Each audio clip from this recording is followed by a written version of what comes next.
Hola kinesiócratas, bienvenidos a un nuevo episodio del podcast Kinesiocracia, gobernados por el movimiento. Hoy es viernes 12 de mayo de 2023 y bueno, a nosotros ya nos conocen. Somos los kinesiólogos Matías Osa. Y por acá, Nelson Adrian. ¿Cómo está Nelson? Bien, pues Matías, ¿y tú cómo estás? Bien, pero ya se me va a pasar.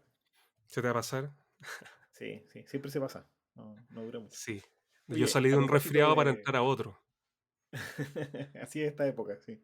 Oh, terrible. Eh, a propósito de pasado y de enfermedades, ¿te ha pasado alguna vez que estás evaluando a un paciente y seguís evaluando y encontráis más y más alteraciones y al final todas esas alteraciones que encontraste tienen súper poca relación al final o no hay evidencia de que esas alteraciones tengan relación con la condición de salud?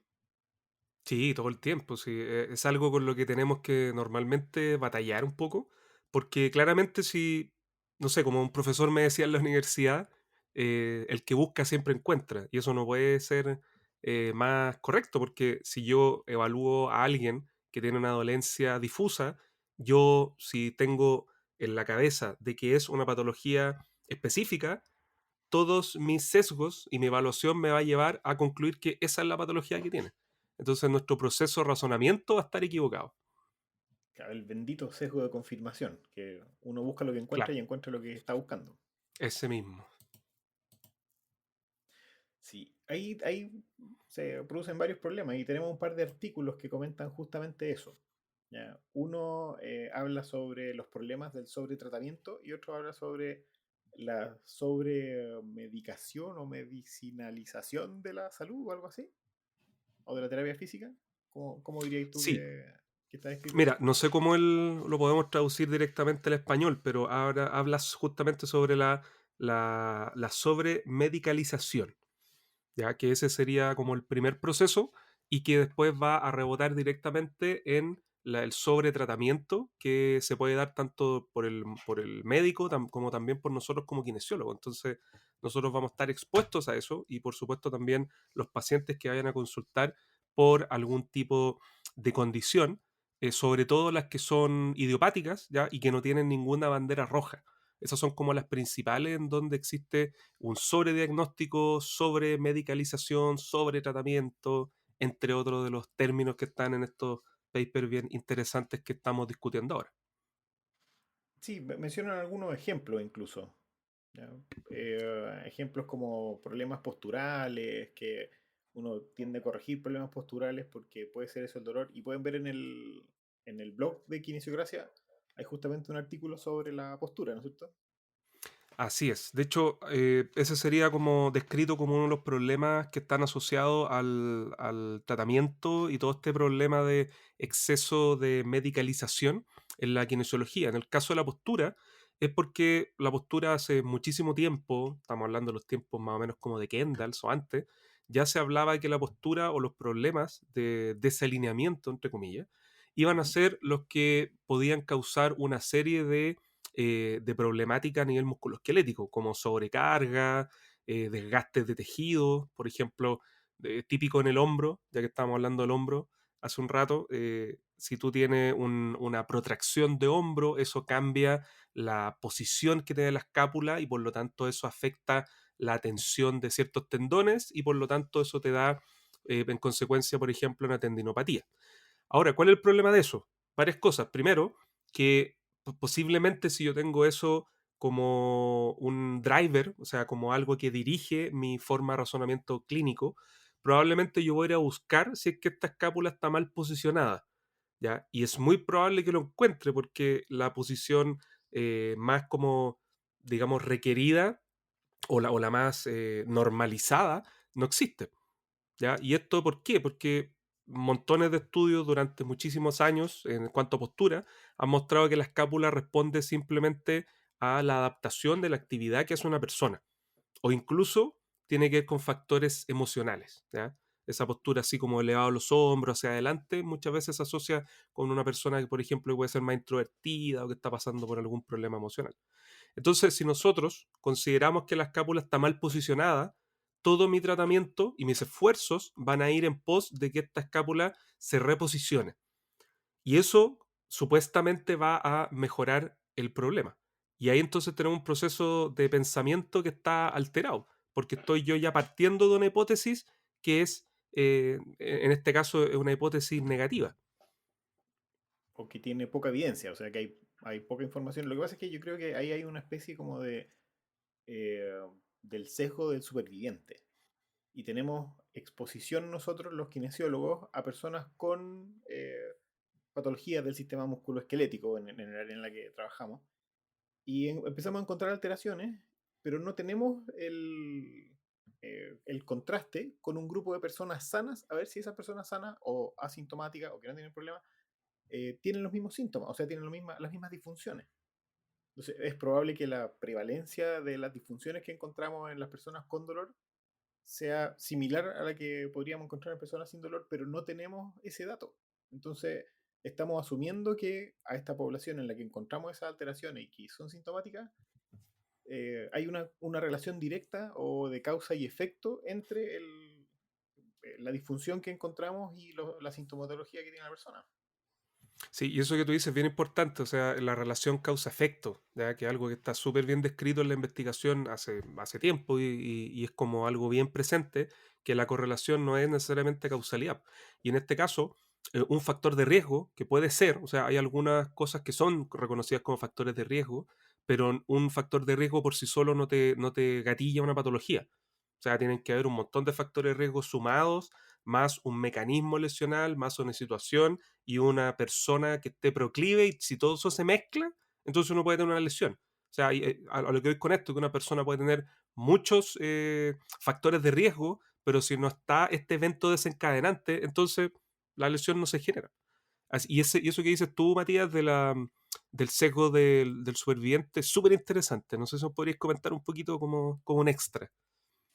Sí, viene descrito de más o menos la Segunda Guerra Mundial, los aviones que regresaban de los bombardeos por Europa a Inglaterra con hoyos de balas por todos lados.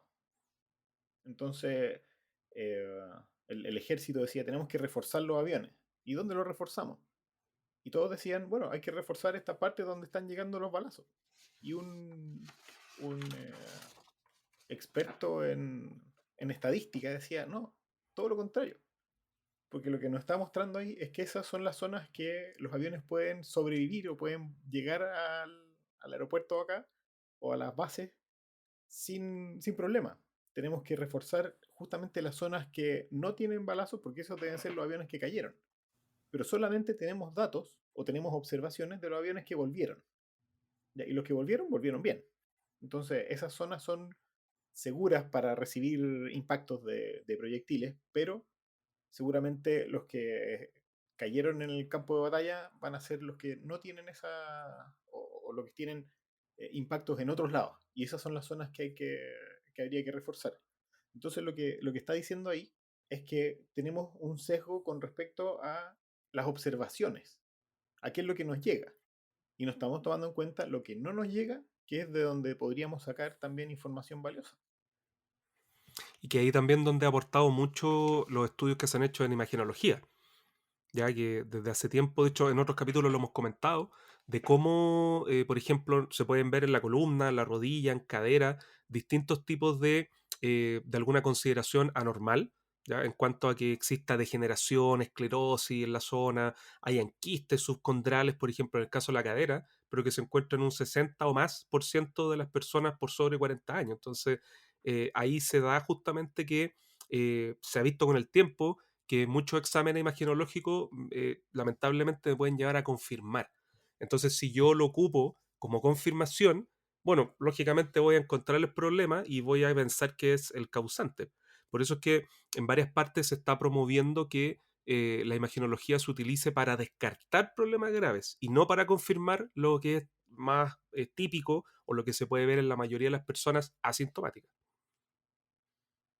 Sí, entonces el problema de recibir tratamientos insuficientes puede acarrear malas consecuencias para las personas, pero también el exceso de cuidados en salud también tiene su efecto negativo. Acá hay un artículo del 2019 del, del International Journal of Rheumatic Diseases que habla del tema de cuatro excesos fundamentales. ¿ya? Habla de 4 sobres. ¿Ya? En el primer sobre está el sobre testeo. ¿Ya? Hacer demasiados test o demasiadas pruebas innecesarias. Por ejemplo, no sé, pedir una interconsulta o examen a una persona con lumbago ante una bandera roja. Pero en realidad el 80%, 4 de cada 5 personas con dolor lumbar va a presentar una bandera roja. Eso no quiere decir que 4 de cada 5 va a tener, no sé, cáncer, ¿cachai? Pero ante ese como umbral bajo, para seguir pidiendo más exámenes, vamos incurriendo en más gastos, más preocupación para los pacientes. Entonces, ese sobrediagnóstico, sobretesteo, eh, también es, no es beneficioso para los pacientes, de hecho puede ser dañino. O sea, porque en medicina deportiva se piden resonancias para un desgarro isquiotibiales. ¿Ya? Y desde la resonancia establecer el pronóstico y el tratamiento, cuando eso es excesivo, no te va a dar mucho más información una resonancia que una eco, o incluso prácticamente clínico, quizás si no una lesión tan grande, pero la eco debería ser suficiente. Bueno, relacionado con lo mismo, yo me acuerdo hace años atrás en un congreso, un médico más viejito criticaba bastante esto a los médicos más jóvenes y hablaba de que les falta semiología, ya en el sentido de que se basan demasiado en los exámenes de laboratorio, los exámenes de imagen, en vez de utilizar la semiología clásica en que te puede ir dando luces si es que efectivamente existe alguna lesión o no. Entonces, claro, podría ser por inseguridad, por un lado, podría ser por desconocimiento, pero también puede ser necesariamente por algo de que no confío en lo que yo estoy viendo y por lo tanto necesito algo que me lo confirme. ¿Ya? Y que ahí tiene que ver con lo que decíamos anteriormente, en cuanto a que si yo tengo la certeza de que la persona va a tener tal problema, probablemente yo lo voy a encontrar. Entonces, ahí está. Entonces yo estaba bien que tenía, por ejemplo, un desgarro. Y el problema de eso es que estoy haciéndole perder tiempo a la persona. Estamos sobreutilizando el sistema médico y se está haciendo un sobregasto por utilizar un sistema, no sé, de resonancia por algo que no es necesario. Sí, y eso nos lleva al segundo sobre, la sobredetección. Ya, la sobredetección en este artículo la definen como que estamos tratando problemas que no son importantes. ¿Ya? Por ejemplo, que un ejemplo que describe el otro artículo también, tomar variaciones posturales y corregir esas anormalidades. No sé, pues la subluxación me tocó un quiropráctico en redes sociales como un anuncio que publicita una atención, así tiene una oferta de paquetes de evaluación y diagnóstico y sesiones de tratamiento. ¿Ya? Tiene eso, no sé, pues, vende el pack completo, ¿ya? El pack de El evaluación, pack, diagnóstico y claro, el tratamiento. ¿Ya? pack, le encuentro la lesión y se la arreglo. Claro, entonces, y yo le pregunté ahí en el post, obviamente no hubo respuesta, pero le pregunté si es que si no encuentra nada me devuelve la plata del tratamiento.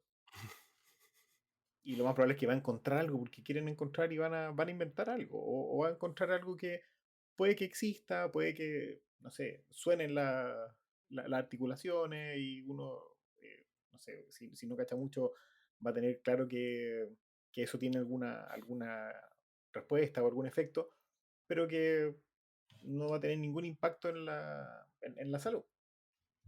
Sí, de Entonces, hecho, me estaba acordando sí. ahora de Griff, no sé si lo conoces, que es un médico que ha escrito varios libros de terapia manual, bueno, es bien antiguo, pero en uno de sus ¿Mm? libros, el de columna, de hecho, Griff ¿Mm? en el prólogo dice que uno o un terapeuta que sea habiloso, que tenga mucha habilidad para poder eh, hacer técnicas de alta velocidad, puede hacer sonar absolutamente todo el cuerpo y todas las articulaciones, pero sin beneficio alguno. Entonces, eso Ujú. está como súper relacionado con ese hecho, po, y yo creo que ahí está, de nuevo, ¿qué podrá ser? ¿La inseguridad o el seco confirmación que yo quiero encontrar algo porque tiene que estar ahí? Y yo tengo muy metida una idea que puede ser desde una cuestión como media filosófica hasta algo que sea alguna patología con etiqueta, y nos estamos pasando por alto la sensibilidad, la especificidad, los test y todo eso que pueden ir a escuchar. Tenemos un capítulo de eso también en las primeras temporadas con Matías, porque muchas veces eso se desconoce. O sea, también es verdad que cuando estamos en la universidad normalmente, o incluso ya en postítulo, posgrado, se enseñan ciertos test que no tienen ninguna validez. Y se enseñan también como un gol estándar. Sí. O que pueden tener validez, pero pueden tener una alta sensibilidad, pero no son específicos. Claro, ¿Ya? Entonces uno recuerda el test que era para una condición, aplica el test que puede ser poco específico, salió positivo y bueno, uno asume que test igual condición, test positivo igual condición, pero si no tiene especificidad va a ser muy probable un falso positivo. claro. Y de hecho Entonces, ahí siempre me sí. acuerdo del test de Hawkins en el hombro, que tiene una sensibilidad Ujú, altísima, cercana al 100. Pues, entonces, ¿cuándo va a ser útil el test? No porque se me da positivo yo digo, tiene tendinopatía del supraespinoso, sino que en realidad es cuando me da negativo. Y cuando me da negativo yo podría empezar a hipotetizar, o sea, tampoco estoy confirmando nada, pero podría ujú, hipotetizar que el problema quizás no tiene que ver con tejido blando. Pero el problema es que, claro, muchas veces uno te hace como, ya voy a hacer este test, medio positivo, entonces la persona tiene esto, lo voy a arreglar. Y ahí hay un proceso de razonamiento erróneo como bien complicado, porque si parto de una premisa que está mal, entonces todo el resto de mi proceso va a estar también mal. claro.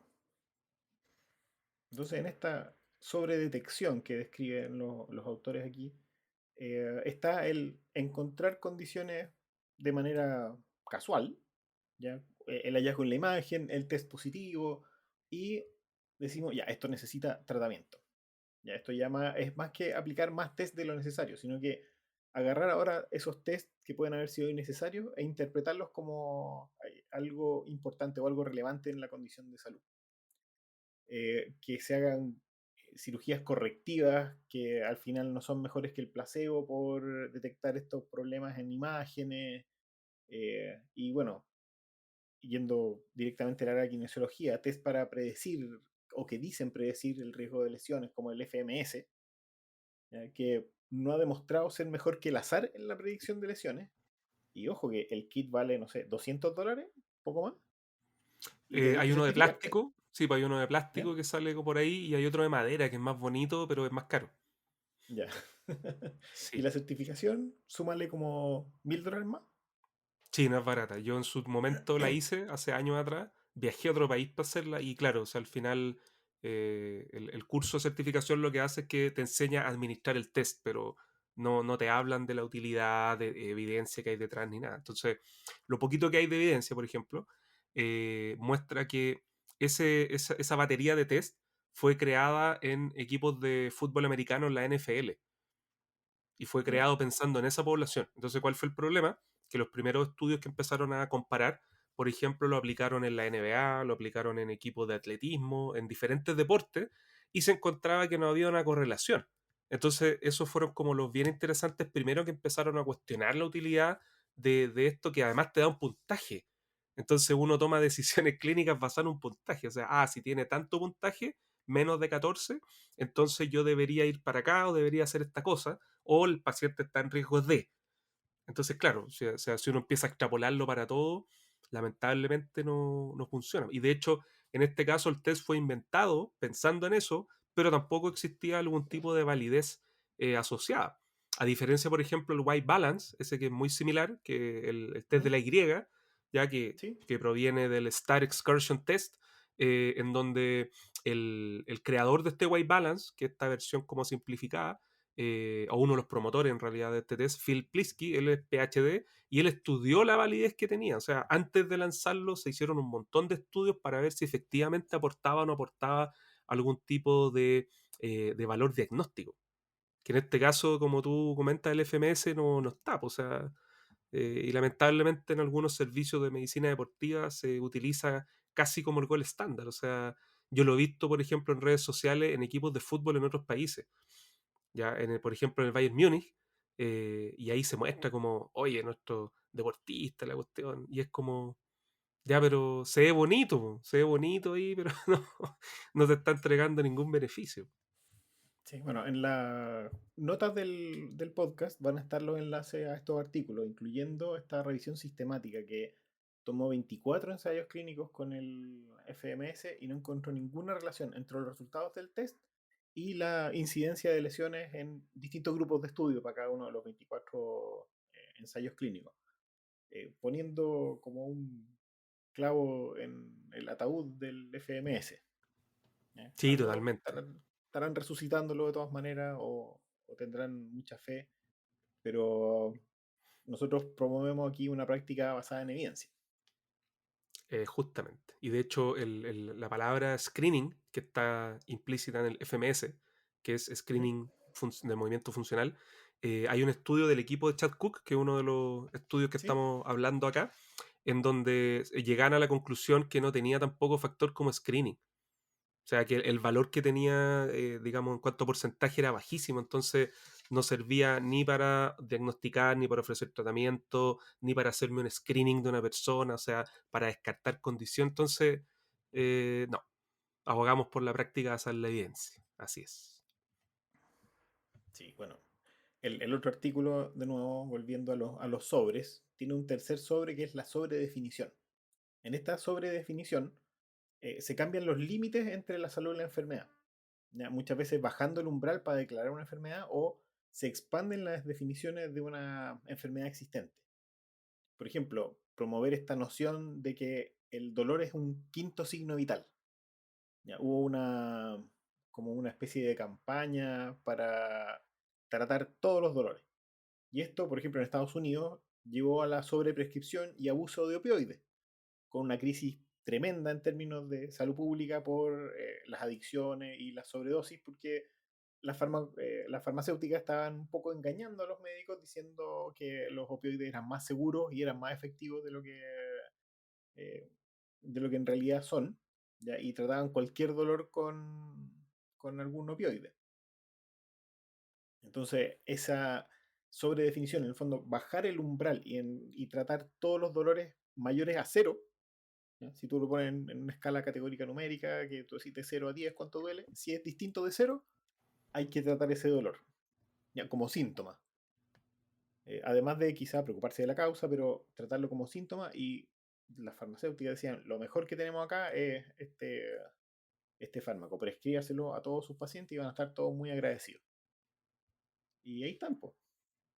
Bueno, y de hecho hay pautas clínicas que han salido en los últimos años, como la que es más citada, la de Lancet, de dolor lumbar, en donde Ujú, muestra de hecho que los tratamientos menos recomendados aparecen en la farmacología, ya considerando que el 80% del dolor lumbar agudo no tiene ninguna causa aparente, entonces ahí ujú, se ha visto que no se recomiendan los medicamentos y de ningún tipo. O sea, desde, no sé, desde un paracetamol, bueno, no sé por qué alguien daría un paracetamol para dolor lumbar, pero de todas maneras de paracetamol hasta llegar a un corticoide, por ejemplo, en toda la gama que hay intermedia, se ha visto que no tiene mucho efecto, ni para el agudo ni para el recurrente. Entonces, claro, pues ahí está justamente lo que hablan este sobre de la sobredefinición. Y yo creo que va asociado a lo que hemos conversado hoy día, en donde hay que encontrar algo, algo tiene que haber, ¿verdad? sí. Ahí, por ejemplo, en el artículo cita otro caso del dolor lumbar, que son el uso de etiquetas para subdividir una patología. Ya hablan, por ejemplo, del dolor lumbar inespecífico, versus, no sé, ponerle una etiqueta estructural, hablar de dolor facetario, dolor discal, o, o etiquetas causales, como hablar de una inestabilidad, por ejemplo. ¿Ya? Y, bueno, obviamente cada una de esas etiquetas va a tener una terapia especializada. Y el extremo al que llegan todas estas terapias es a la fusión vertebral quirúrgica, que se ha demostrado que tiene pocos beneficios y muchos efectos adversos. O en otro, en otra arista, no tan extrema, la inyección de células madre, plasma rico en plaquetas, agentes esclerosantes, cosas que se usan para tratar distintos tipos de lesiones estructurales o de estas etiquetas estructurales. Ahí hay otro estudio de Mary O'Keefe que publicado el año pasado, el 2022, en el European Journal of Pain, encontró que cuando se usaban etiquetas como episodio de dolor lumbar o hablar de dolor lumbar en específico, eh, se necesitaban menos imágenes para el diagnóstico, los pacientes estaban más tranquilos y requerían de menos segundas opiniones y mucho menos cirugía. Diferente cuando se diagnosticaba o se ponía la etiqueta de artritis o degeneración de o protrusión discal, que eran percibidas como mucho más graves. Y cuando te hablan de un proceso degenerativo, como que te da la desesperanza de que esa cuestión no se va a recuperar nunca y tiene todos estos factores psicológicos negativos que van a aumentar el riesgo de que se produzca un dolor ya persistente. Claro, y ahí Otra, están los nocebos que alguna vez los tocamos. eso, sí. ¿Te acuerdas? Conversamos los nocebos y ahí está la sobredefinición, porque yo empiezo a encontrar estas cosas que pueden ser normales o empiezo a generar distintas subclasificaciones y eso para la persona suena como algo terrible. Ya, por ejemplo, a mi esposa le ha pasado un par de veces que han habido pacientes que leen los exámenes de imagen, los resultados, Ujú, y dice, por ejemplo, quiste. Y resulta que uno, claro, uno quiste, uno piensa, una formación como con líquido adentro, pero una señora le pasó que pensó que quiste era igual a cáncer. Entonces la señora llegó muy angustiada, se puso a llorar, de hecho, porque tenía un quiste. Y resulta que, claro, ahí se le explicó que no tenía que ver, pero ella ya tenía una preconcepción de que el quiste era algo malísimo, probablemente por alguna situación de su vida o quizá algún ujú. pariente, por ejemplo, que falleció, que tenía algún quiste en alguna parte relacionado con eso, no sé. Entonces, claro, la Claro, como que el sobredefinición, diagnóstico de cáncer de mama empieza con que apareció un quiste en la claro, mamografía y eso puede haber mismo. tenido por ahí una... Claro, entonces, claro, esa sobredefinición al final va a llevar a estos cuadros que van complejizando cada vez más un cuadro inicial, por ejemplo, musculoesquelético, lo van complejizando cada vez más con sintomatología más derivada a nivel psicoemocional. Sí. Ahí también hay condiciones como sarcopenia y osteopenia, que son aspectos normales en el envejecimiento y ahora son patologías que hay que tratar. Ahora, ahí eso puede ser bien discutible en términos de si hay que tratarlo o no, porque estamos frente a una población progresivamente envejecida y físicamente más activa. Entonces, esa sarcopenia y osteopenia en realidad podrían ser factores que uno debería tomar en cuenta para el manejo, ya no solamente como algo natural, pero como algo que se podría tratar de limitar su progresión. ¿Ya? No tratarlo como una enfermedad, pero tenerlo en mente para que estas personas mayores físicamente activas tengan menos riesgo de problemas de salud musculoesquelética producto de esa sarcopenia y de esa osteopenia. Y el cuarto sobre nos queda todavía. El cuarto sobre, que es el sobretratamiento, que estamos en una cultura con una industria de salud y sistemas de salud que ofrecen tratamientos sin beneficio. ¿Ya? Esto proviene como de un sesgo que tenemos en el que sobreestimamos los beneficios de los exámenes y de los tratamientos y subestimamos los riesgos incluso cuando tenemos un consentimiento informado que nos dice cuáles son los riesgos. Y tendemos a subvalorar los riesgos que se presentan en ese consentimiento. Además de que pensamos que mientras más nuevo o más en cantidad, va a ser mejor. Y ahí hay tratamientos más caros como el manejo hospitalario versus el manejo domiciliario en algunas condiciones. ¿Ya? Mantener hospitalizado a alguien para tratarlo en una condición que perfectamente se puede tratar en su casa. Tratamientos más complicados como infiltraciones guiadas por imágenes, cuando una infiltración ciega puede ser igualmente efectiva. Tratamientos inefectivos como la artroscopía para la artrosis, o de un valor desconocido, digamos, por ahora que no tiene evidencia, como los tratamientos con células madre, en muchas condiciones que están como en una etapa media exploratoria o experimental, pero sin mucha evidencia. Claro, y ahí es donde se entra, por ejemplo, en algo que es muy propio de la kinesiología, en donde está esta Ujú. creencia que hacer más tratamientos, o sea, ofrecerle más cosas a la persona que está acudiendo a nosotros, significa como una mejor calidad en la salud. Cuando no, pues, o sea, una persona puede estar una hora con nosotros y nosotros aplicarle tratamientos que no tienen ningún sentido, pero eso no significa que va a estar mejor. Entonces, ahí llega a este sesgo también que existe, en donde es un atajo cognitivo, ¿ya? En donde el hacer algo es mejor que no hacer nada. O sea, esta forma de ver la medicina como un esperar y ver, qué es lo que, cómo va a responder, digamos, la historia natural, ¿ya? O la regresión Ujú. a la media también que se puede ver en las enfermedades, pareciera que es mejor hacer algo, porque al hacer algo vamos a ir mejorando estos cuadros o los tiempos reparativos, llámalo como quiera. Entonces, por ejemplo, pienso yo en mi formación como terapeuta manual, que está repleto de eso, o sea, en donde hay muchos tratamientos que se supone que se ofrecen con un beneficio que al final no es tal. Y nosotros podemos terminar, por ejemplo, ofreciendo, no sé, una punción seca, técnicas de movilización, con taping, con ventosas, con estas pistolas masajeadoras y hacer muchas cosas, pero que al final no tienen absolutamente ningún beneficio. Entonces, no siempre más es mejor. De hecho, en este caso, el sobretratamiento puede generar estos efectos negativos justamente que están reportados en la literatura. Y ahí está, bueno, ya habíamos hablado sobre la respuesta placebo también, que los pacientes se van a sentir más tratados y por eso mejor y con eso podrían tener ciertos beneficios en su salud, pero no se deben al tratamiento, sino que son como efectos inespecíficos también.